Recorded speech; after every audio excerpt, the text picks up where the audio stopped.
When you were a child, did you come into Caistor much? Not a lot.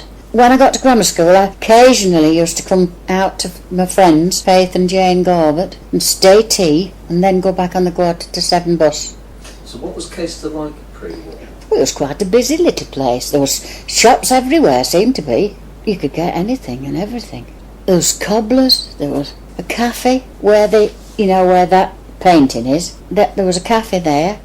There were about 6 grocery shops, and there was Varlo's. They had groceries on one side and clothing on the other. There was Martyrs. They had clothing and bedding. And there was a shoe shop, a good shoe shop, where it was Bacon's. You could get everything then. You can't even get a piece of elastic now. 2 bakers, because we used to get penny buns. When I first went to grammar school, you could get a penny bun at break, and it was a buttered bun. Or for tuppence you could get one with corned beef in it or cheese. And you used to find somebody else that would have one, and you buy a tuppenny bun and have half each. And they're quite sizeable. Bread cakes like that, with a big slice of meat in or cheese. And we were allowed to go up and get those at break. Where would you get them from? From the corner shop, that where Ashley Smith lives. That was the baker's. And then there was one down where the Spar shop is. Oh, you could get anything. There was a little wool shop, everything, sold everything. Women's clothes, and men's shirts, boys' things, socks.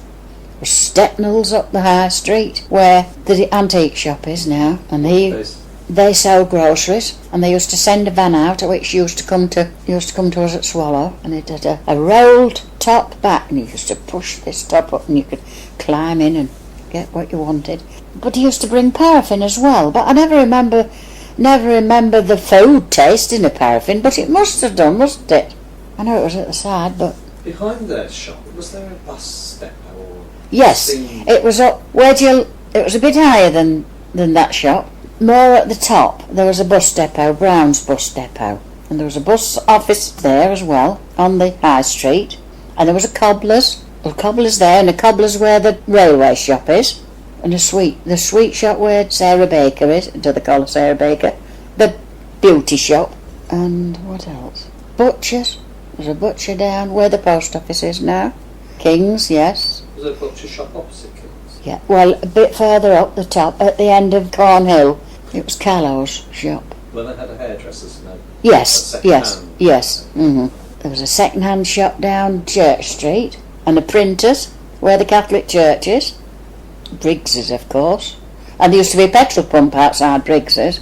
Petrol was somewhere under the street, I should think. And 2 houses at Briggs's. So, I mean, they're putting it back to living accommodation. Well, it was living accommodation, one stage. Audrey Briggs lived in.